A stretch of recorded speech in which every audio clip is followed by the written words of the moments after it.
Grilling is a form of cooking that involves dry heat applied to the surface of food, traditionally from below, but sometimes from above. Food to be grilled is cooked on a grill, an open wire grid with a heat source above or below, or on a grill pan similar to a frying pan but with raised ridges to mimic the wires of an open grill. Many restaurants have indoor grills or charbroilers with electric or gas-based heating elements.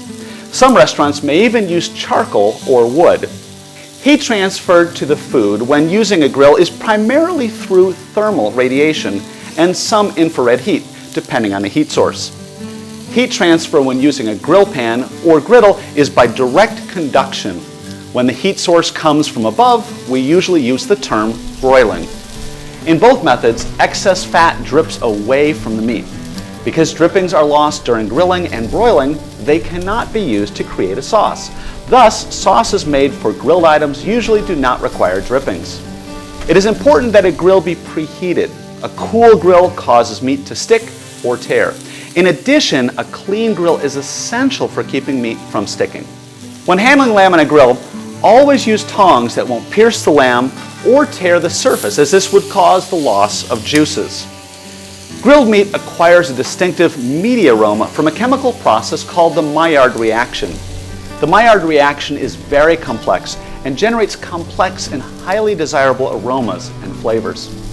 Most diners will order grilled meats such as lamb by degree of doneness. The ability to determine the doneness of grilled lamb comes with experience. Chefs learn to judge the doneness of grilled meats by touch. The firmer the lamb, the more well done it will be. Grilled meats may be enhanced with rubs or marinades. Rubs are dry spice and herb mixtures rubbed on the surface of the meat before cooking. If the rub includes salt or a salt-spice mixture, it should be added just before cooking. If sugar is added to the rub, the meat will brown easily and may even burn under too high heat, so you'll need to be very careful. Similarly, be careful not to burn the herb, spices, or other ingredients that may stick to the outside of the meat. Marinades are seasoned liquids which add distinctive flavor profiles to the meat.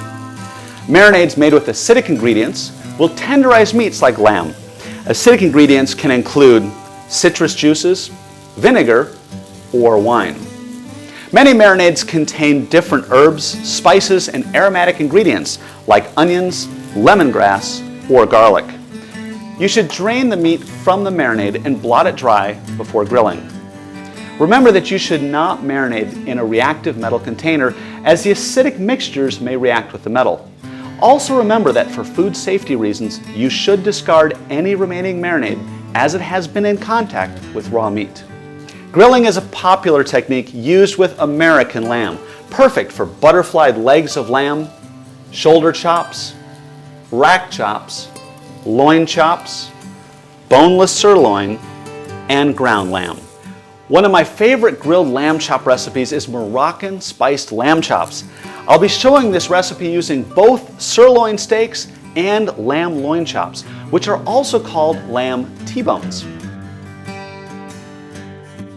This recipe for Moroccan spiced lamb steaks and chops is a really easy recipe to put together, and very much true to its Moroccan name, it combines a lot of different spices and flavors into a marinade that's going to make this lamb taste absolutely extraordinary.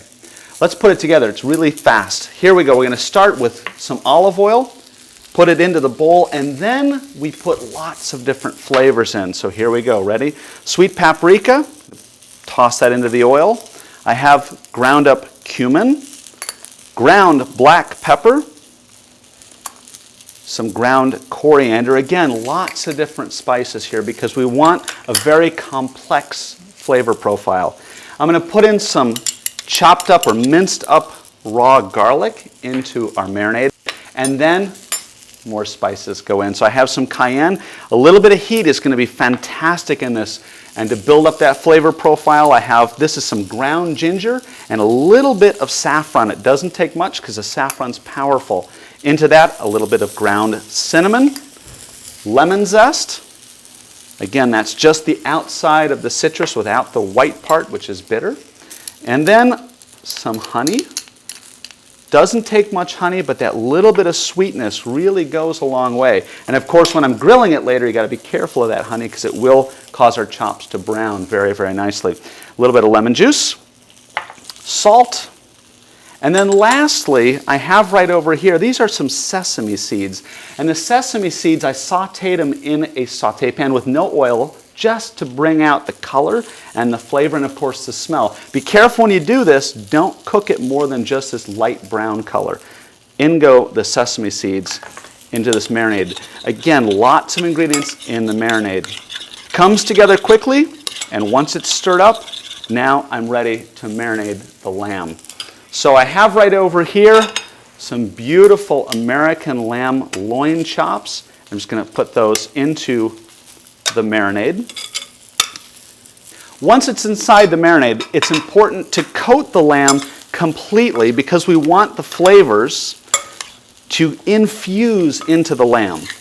And once the lamb is coated, that's perfect, just like so.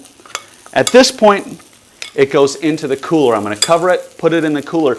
Now, you can marinate this for about 3 hours or so. Ideally, let it sit in there for a good 12 hours plus and let those flavors really come together. After it's in the refrigerator, take a look at what it looks like. Right here, I have our lamb loin chops and our boneless sirloin steaks. Again, these have already been well marinated, and you can see the color and they smell fantastic. At this point, they're ready for the grill. The first thing to remember when grilling lamb is that the grill needs to be really hot and it needs to be really clean.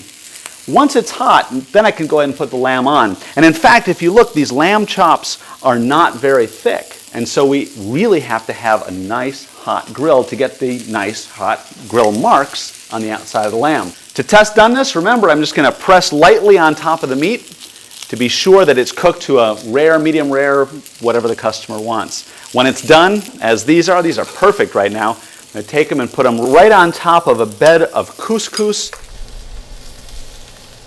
And then I have right over here some spicy harissa and an orange and black olive salad. This Moroccan spiced lamb steak and chop recipe, as well as others, can be found on the American Lamb Board website. For more information and lamb recipes, visit www.americanlamb.com.